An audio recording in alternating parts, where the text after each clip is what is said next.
Good day and welcome, America and beyond. I'm Tom Donahue for Truth Matters. Tom Donahue Reports. So glad you can be with us. Patriotism in Action, Constitutional Crusader. And let's start off with Joe Rogan trashes Trump's $1.8 billion slush fund as crazy. He says that's nuts. Yeah. And more people are starting to say, what's this infatuation and obsession with this ballroom and the secretive military complex below? You know, we've talked about this. Angeline filed a report on this, and we're going to continue to keep an eye on this. So Trump went for another checkup, and he says, "Oh, he checked out just perfectly." Yeah, really?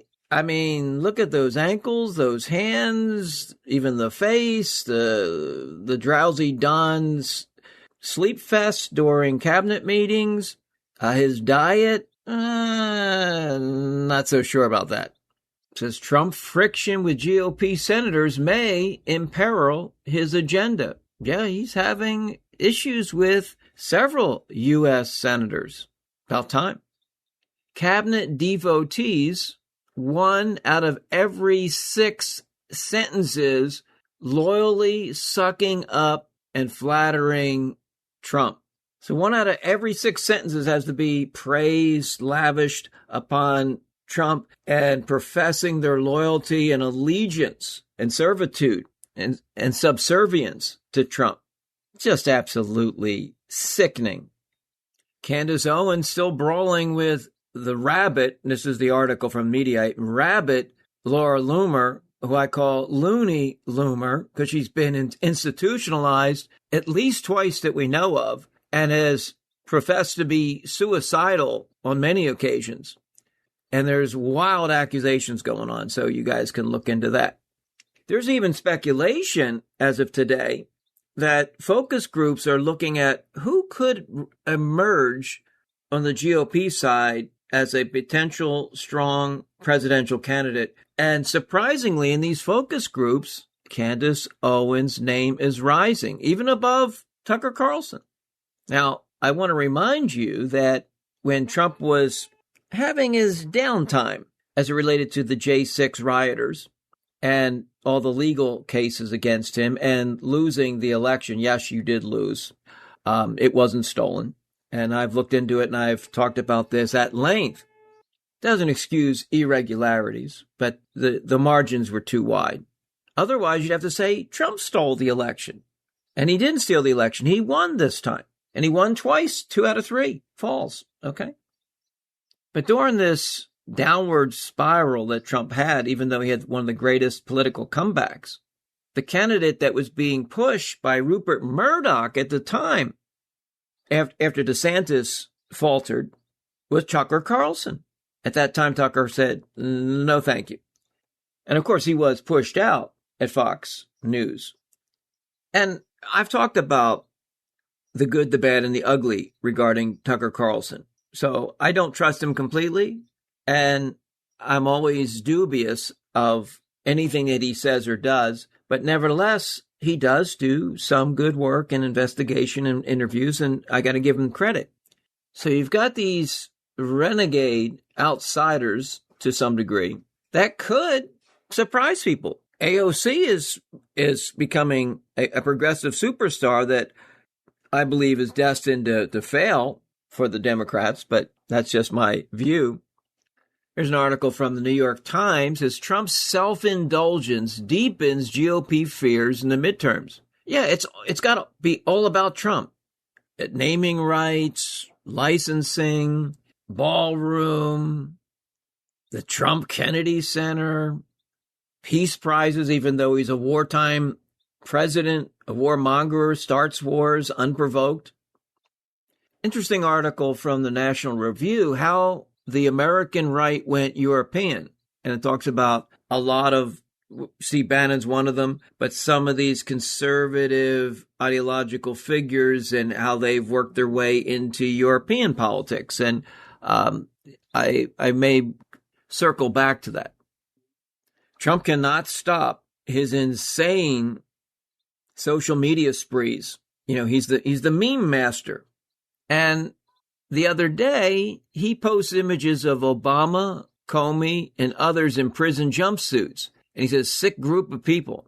Well, I think that many of those characters, along with Trump, should have orange jumpsuits, because I'm an equal opportunity offender. No, neither political aisle is immune from me pointing the guilty one in their direction.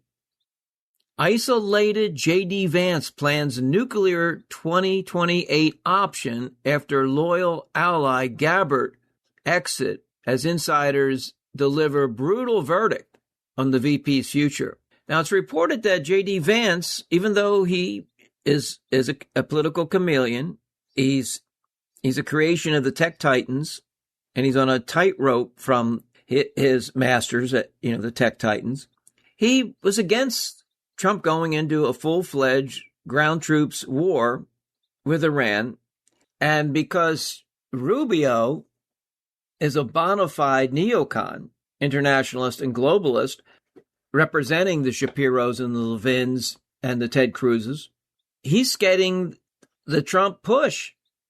But Trump has this tenuous and murky peace deal that's being worked on that has Ted Cruz and Lindsey Graham and Mark Levin and Shapiro and the whole neocon crowd, including Israel, of course, up in arms. But in all likelihood, it's not going to succeed. And so the neocons will get their way. Now, I was talking about Trump being a puppet of Putin and Xi and China, but he's also a puppet of the Israeli prime minister and the country of Israel. And we can see that with the Israeli donors within the United States, friends of Israel, as Jewish Zionist supporters, as well as those outside the country, special foreign interests. And we see that they did the bidding for Trump against Massey. And there's a lot of reporting going on that the numbers just don't add up. Trump likes to use the term rigged election. It sure looked rigged against Massey, not just because of foreign election interference, Trump's meddling with the election, but the fact is that they had a groundswell of voters that normally don't vote. The numbers were way, way higher, disproportionately, and there's a lot of charts and a lot of research, and I may go into that some more. And speaking of that, Massey is talking about filing the paperwork to run politically in 2028, whether it be the House, the Senate, etc. But I think Massey's name's going to get floated along with some of those other names I mentioned as a potential presidential candidate, and could be independent, but he could run in the GOP because Trump's popularity, his approval rating is the lowest ever. His disapproval rating is above 60%. Disapproval. And the approval rating, as I mentioned before, was below freezing at 31% and still dropping. And I hear the GOP apologists and the Fox media pundits all saying, it's all going to turn around.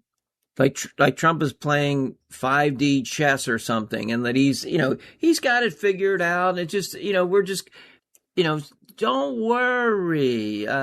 You better start worrying because it is over. They're going to lose the House decisively. And remember all the GOP gerrymandering that was underway? Judges in most of those states have said, not so fast. Not going to happen. So that card may not even be in play, which means that they have no chance. I'm talking about zero chance of keeping the House. A slim chance, but unlikely that they will actually keep the Senate. And I'll tell you, it's not going to be just the Epstein files, but it's going to be so many criminal investigations, justifiably so, against Trump. So Trump's using lawfare now and legal weaponization. Well, they're going to use this and so much more because the ammunition, the evidence, it's like naked corruption that is being flaunted and flouted in your face. So get ready for multiple criminal and political investigations of Trump and his administration. And that's what we're going to be dealing with in 2027. Not too far away. Time is flying.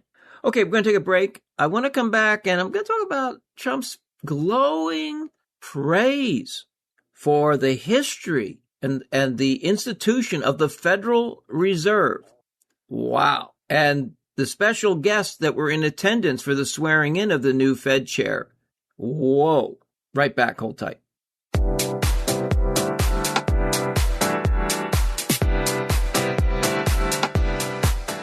Welcome back. Tom Donahue. Truth matters. It really does. And I teased the fact that in this segment, we're going to talk about the new Federal Reserve chair. But more importantly, the overriding factor here is that Trump had high praise, not only for the nominee, not only for the appointed chairman of the Federal Reserve, but the history of the Federal Reserve.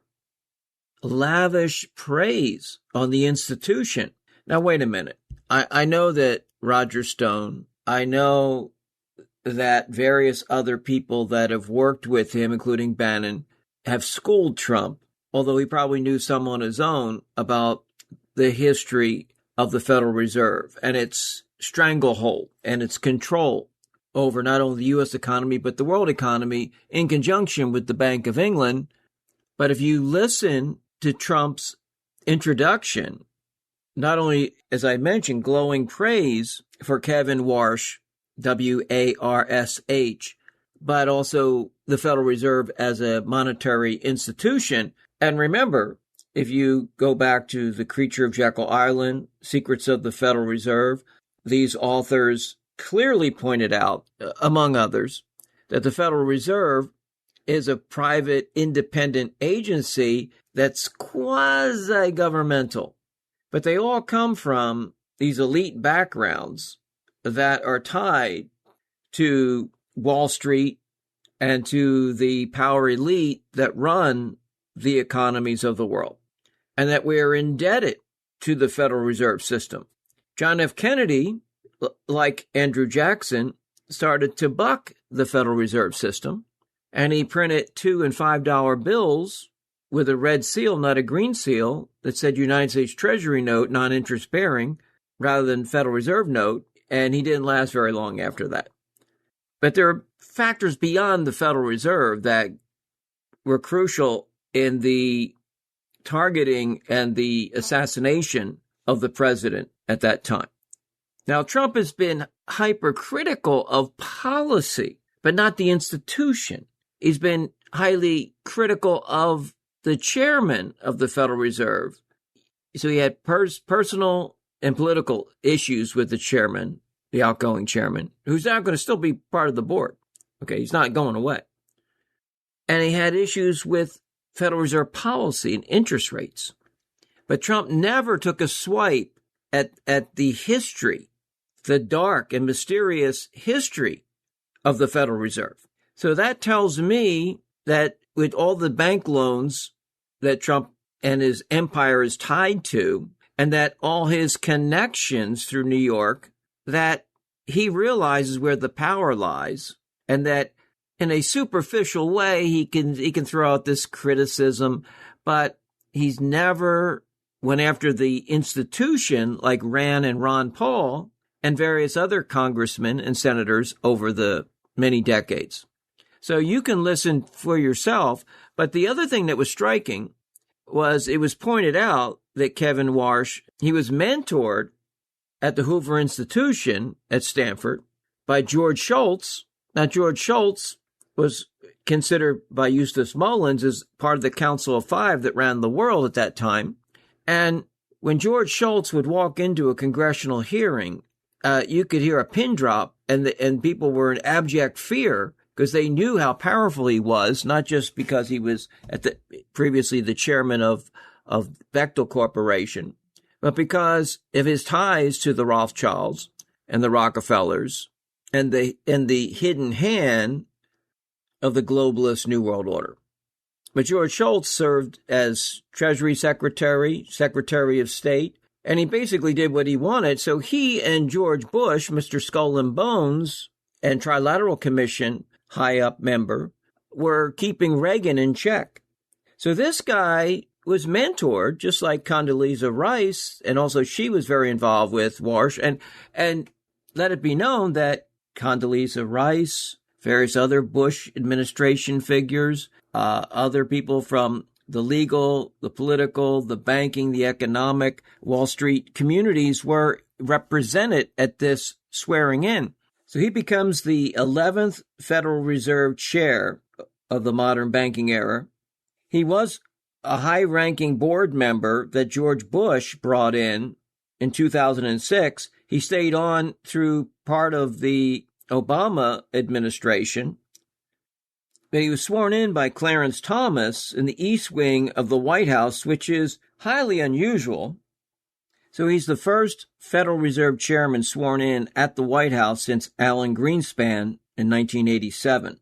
So typically it doesn't happen at the White House, but Trump's trying to exert himself in the financial markets by having this prestigious swearing-in event, but the economic, political, and legal brain trust that is so involved in our political structure and the way things operate that it was a who's who that was represented there. And many of them, again, come from the Bush administrations.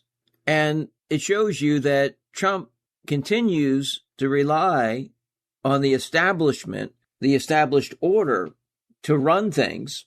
But when I was listening, and I may in the next segment, or if not another time, I may go back and get direct quotes from Trump or even play the audio where, so he exalts and he touts the importance and the successes, except for recently, of the Federal Reserve System.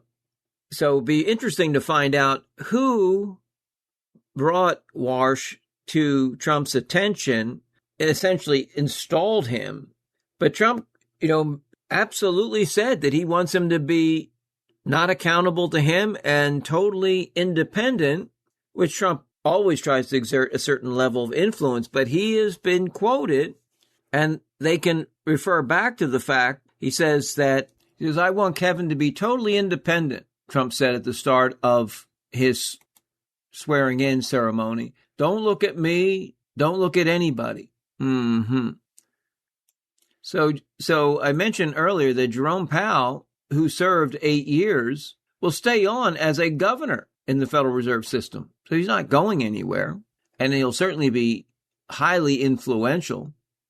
So the Hoover Institution, the George Shultzes of the world, the Condoleezza Rices, the Wall Streeters will have their say. And that's who he will represent. And Trump is okay with that. So rather than Trump taking on a Rand Paul position and wanting to investigate and get to the bottom of this mystery of the Federal Reserve System and how it functions and operates and in secrecy, he is embracing, endorsing, and appreciating with the lavish praise and the touting of the benefits of having a Federal Reserve central banking system. So again, this proves to me that Trump is an insider, that Trump is part of the swamp, that Trump is now officially part of the New World Order. So Trump is now become the ultimate insider, and he is playing ball with the banksters and the financial gangsters, and that's where we stand. So all view that have helped in exposing the Federal Reserve System, to help share and educate others about this system and how corrupt it is and how unconstitutional it is and how unlawfully and illegally it was set up. And if you still support Trump, knowing that he fully embraces the Federal Reserve central banking system, he just wants to make sure that policy kind of sways his way. Other than that, he has no gripes about the system. Now, Walsh's background, under George W. Bush, he served on the National Economic Council and then later was appointed to the Federal Reserve Board of Governors. But he was very involved in a lot of the financial institutions in the early 2000s and even the late 1990s. He worked on mergers and acquisitions with the investment banking firm of Morgan Stanley. And he was sworn in terms of the Board of Governors, by none other than Vice President Dick Cheney at the Eisenhower Executive Office Building. He became a key ally of Bernanke and a conduit for executives in the financial markets. He at one time managed the assets for Lehman Brothers.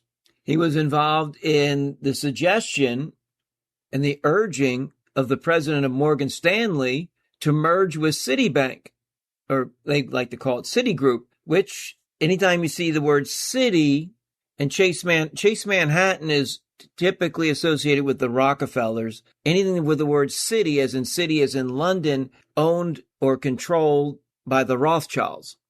So you can see that his ties with all these banking institutions show you how deeply involved. It said additionally he was involved in the sale of Bear Stearns to J.P. Morgan and the bankruptcy of Lehman Brothers and the bailout of the American International Group.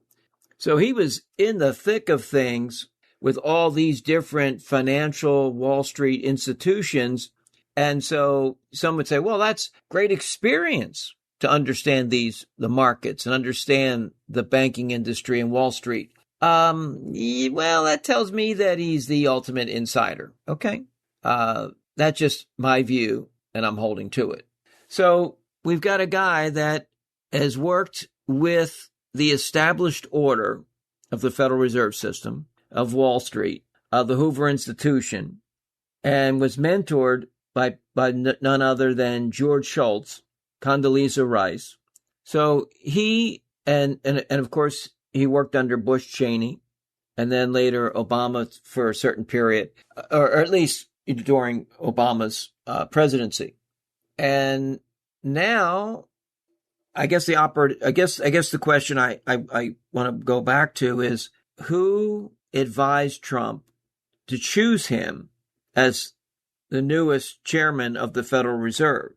I don't know if we'll ever know who that advisor was, or that overlord was, but it's a sad day that someone that was supposed to be a populist, a patriot, a protector of our rights and our constitutional form of government, and get back to lawful constitutional hard assets in terms of real money.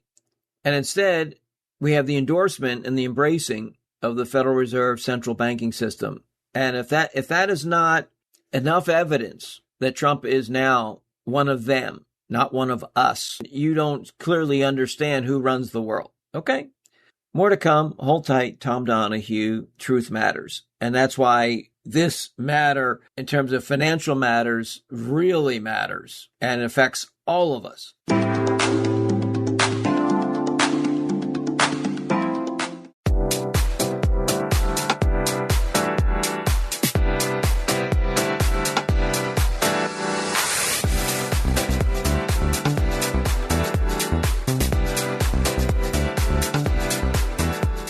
We are back. Tom Donahue, Truth Matters, and finances matter. The economy matters. Money matters. And I'm carrying forward with my critical analysis of Trump's nominee for the Federal Reserve, but overridingly more important is Trump's heaping lavish praise on the Federal Reserve as a monetary system, as the central bank of the United States.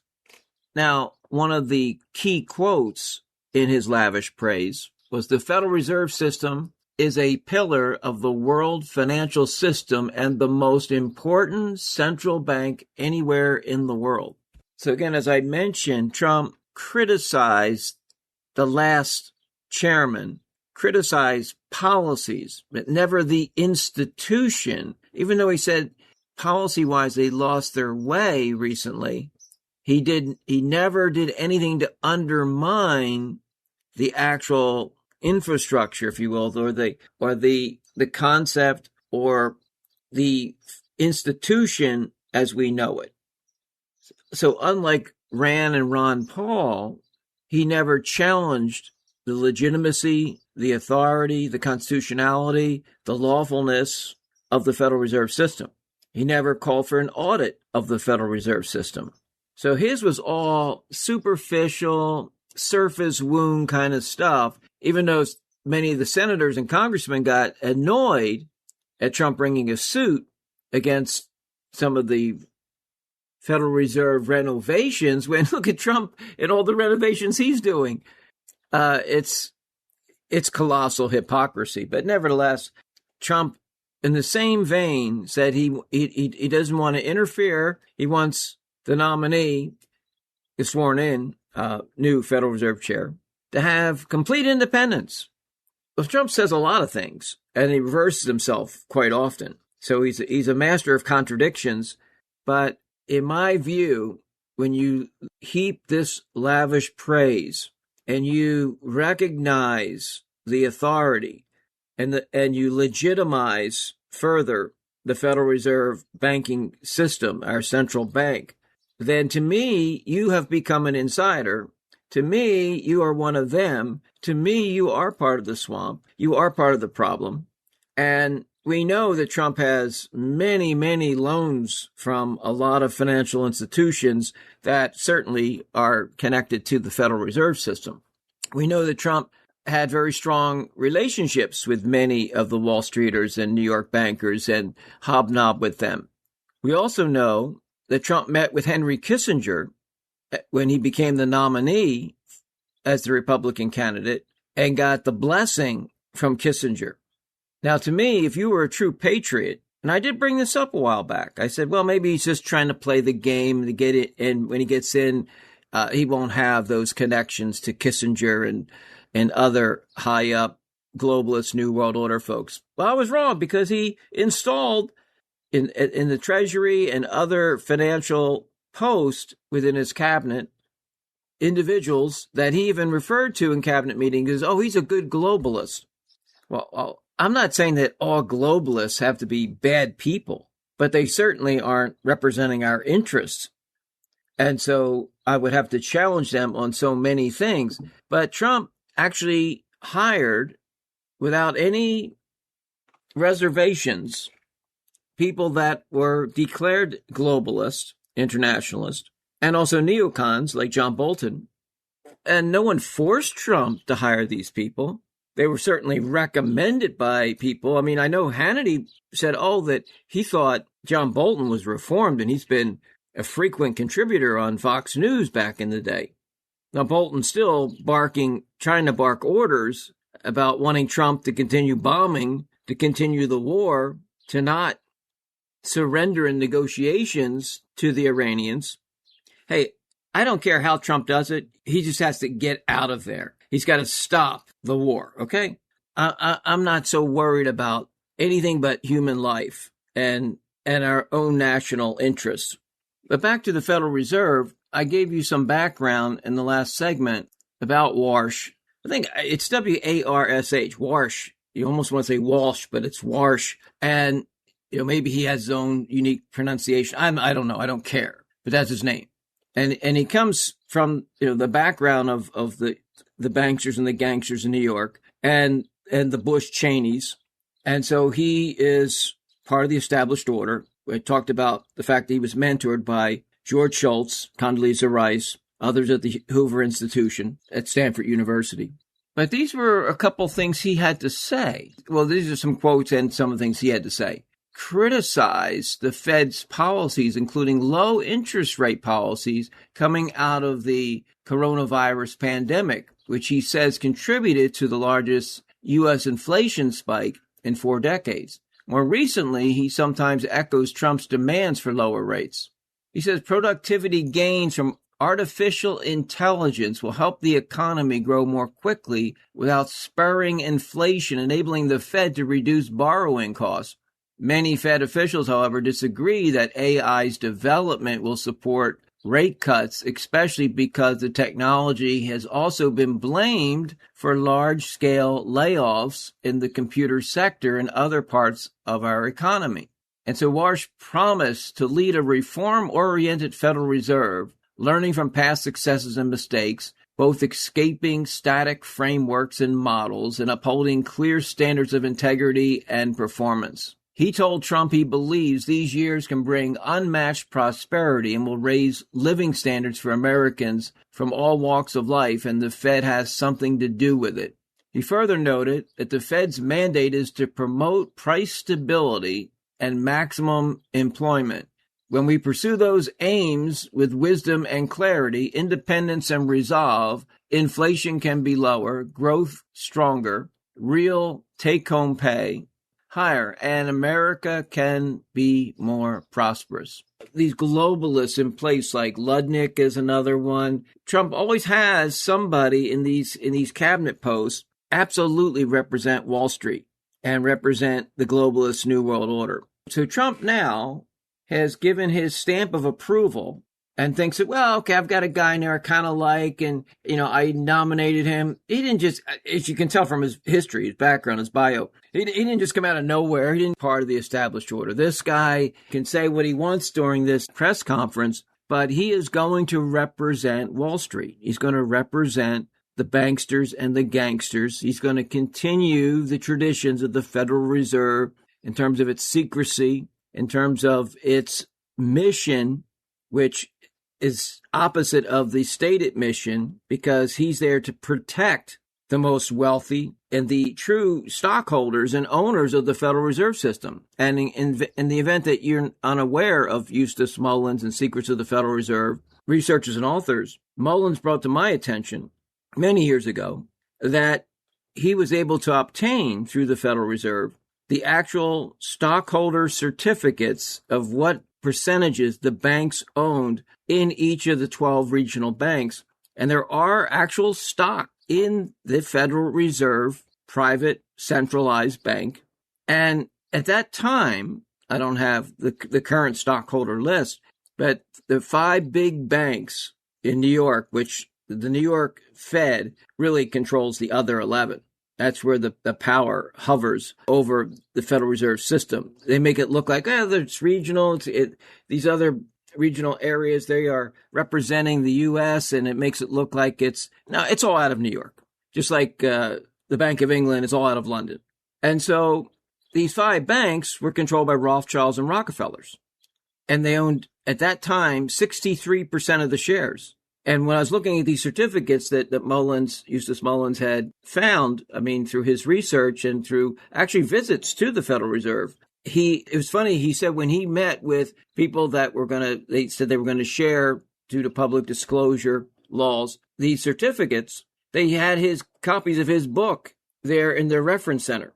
So they were well aware of who Eustace Mullins was and what he had to say. And he said he's the only one that's ever asked for the stock certificates. So if 63% was controlled by 5 banks, and then you had a lot of banks that owned like 1 share and 2 shares and, made it look like they had some piece of the action. And as you know, the Federal Reserve System is based on fractional reserve. And I don't know what the exact percentage is today, but it was for every dollar that you deposit into a bank, it gave the banking institutions times 20 the loan power. So they could loan out that dollar 20 times that value. So on the books, they would continue to expand exponentially based on what the deposits are. So they're not loaning out just money that's on hand. They only have to have a fraction of the reserve, and then the bookkeeping entries, they're able to continue profiting when they're really not loaning out anything of value. And it's not even those paper dollars. A dollar is simply a unit of measurement. Which are essentially worthless. But back in 1982, I obtained a copy of the Modern Money Mechanics, and it may be available now. I don't know. But they said that the only thing that kept the Federal Reserve notes, because they're really not dollars anymore, these Federal Reserve notes, the currency controlled by the Federal Reserve, even though the U.S. Treasury prints the currency, they said is the confidence that the American people have in the Federal Reserve notes or the dollar bills, because there is no intrinsic value. As we know, they stripped us of gold and silver backing and even gold and silver certificates, because at one time you could actually take your Federal Reserve or United States Treasury note into a Federal Reserve bank or U.S. bank, and you could convert that into gold and silver. And so there is no conversion into real money because the lawful money is gone. And I do know last year, Rand Paul filed a suit to try to get access to Fort Knox to see if, what's in there and get a complete audit of what, if or any of these gold reserves exist that the Federal Reserve claims. And we do know that his father, as a representative from Texas, he filed all kinds of suits, and he brought to the House floor many bills to audit the Federal Reserve. And he got a lot of co-signers, but it never went anywhere. So we've never had an outside, exhaustive, legitimate audit of the Federal Reserve System. So this is a very important subject. And now Trump has now proved to me, to my satisfaction, that he is an insider and that all his paper tiger rumblings about like the way the Federal Reserve is being run, it was all superficial, surface level, no mortal wounds. And it was just a lot of nonsense, because this guy is going to work with Powell and with the others, Board of Governors, and the secret rulers to decide and determine whatever it is that the Federal Reserve wants to do. So we are controlled and owned by the Federal Reserve, and the Federal Reserve works closely in conjunction with the Bank of England. And so the European aristocracy and the owners of the Federal Reserve System, are the real secret rulers of the world. And these families, the black nobility, they pull the strings. And Trump has become a dutiful puppet for the puppeteers. Okay, we're going to wrap it up in the next segment. It's going to be a shorter segment, rapid fire. Right back, hold tight.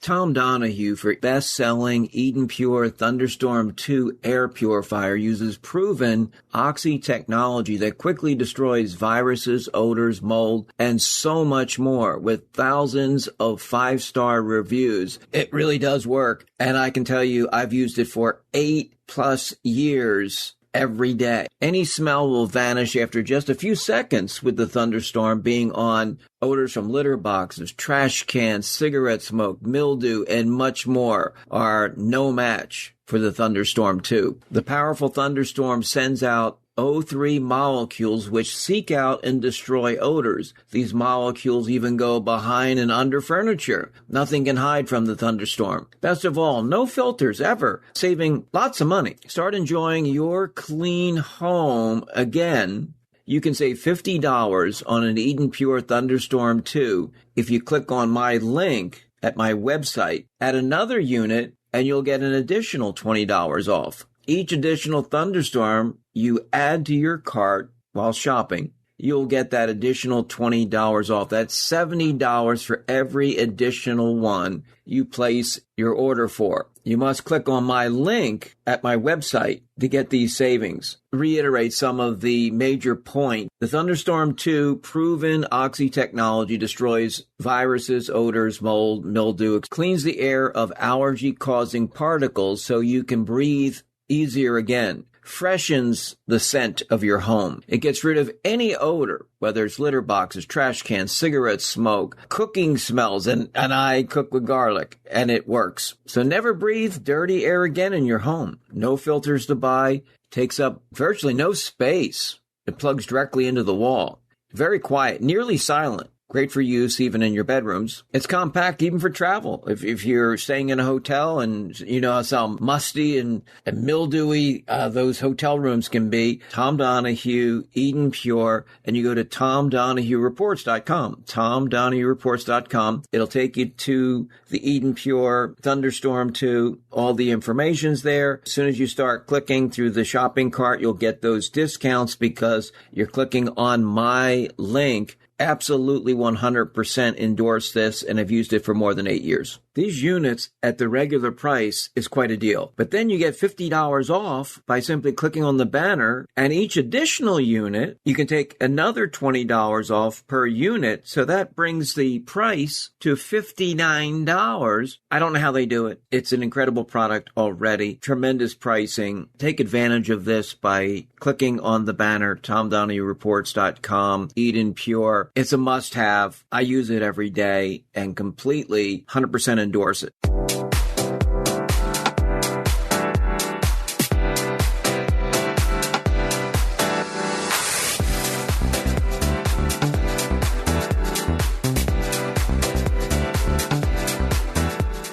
Okay, in the final stretch here, Tom Donahue, Truth Matters, Rapid Fire. Pam Bondi testifies, even though she's a former Attorney General, and it was primarily due to prior testimony, trying to get additional answers to her involvement with the Epstein files cover-up. And interestingly enough, Bondi blames Blache in her in-house interview for the Epstein files mess and mishandling. Then later today, she says she didn't say those things, which she did. But the problem is the Republicans wouldn't have her swear in. So she testified without putting herself in legitimate legal jeopardy. And she refused to answer the lawmakers' questions about Trump's involvement in the Epstein files in this release. And she did say at least one good thing is that she believes that Ghislaine Maxwell should live the rest of her life in prison. So at least she's not in favor of any kind of commuting of sentence or pardon. But that's about the only positives that came out of that. Now, I know she has been going through cancer treatment, and I don't wish that on anyone, regardless of political party or persuasion. Now, Democrats on the House Oversight and Government Reform Committee fumed over Bondi's closed-door appearance and her responses. Robert Garcia, congressman, asked, he said, I also personally asked the former AG 5 times in 5 different questions about her conversations with President Trump, whether he directed her at any given time on the Epstein files and what he knew and what he asked her to redact or not. And she refused to answer any of those questions about Trump. Well, duh. I mean, we know why. He's the million-mentioned man. Remember, Kash Patel lied and said that Trump hardly appeared in any of the files from what he saw. And there were, and also Kash Patel had said that there were no other traffickers and no other people to prosecute. Dead wrong. So Bondi was accompanied by Justice Department attorneys, which is, not unusual. Said every single one of the questions got one of 3 responses. Not to my recollection. I don't know. Talk with Todd Blache. I don't know anything about it. I am not talking about Donald Trump. So even out of office, the only thing that I would say, I'm glad you said that about Maxwell. So that's something that should be thrown back in Trump's face if he does commute her sentence or pardon her. And then we still don't know with certainty how and why she got transferred. The only inmate in BOP history with that kind of violence and sex trafficking that got to a camp, which is a much less secure facility. So she was rewarded. And remember, it was Todd Blache that did that very soft, cozy, comfortable interview with her. And then, boom, she was off and running to the cushy camp.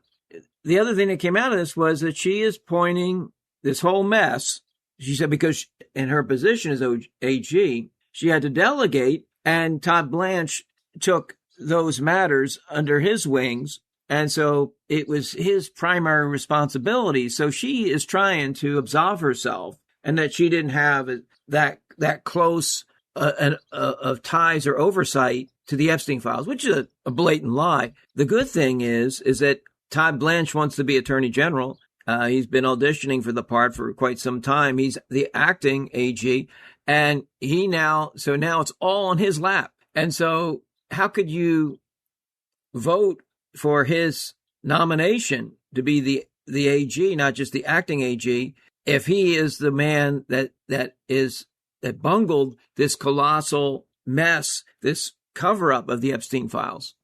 A couple other things I wanted to touch on.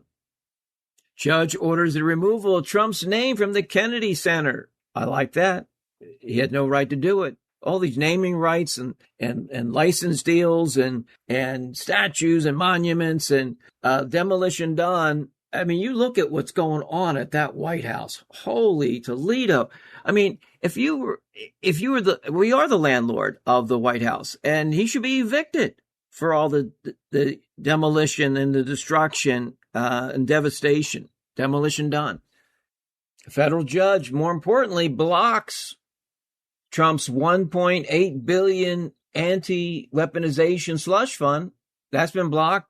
Gerrymandering, redistricting has been blocked in most states.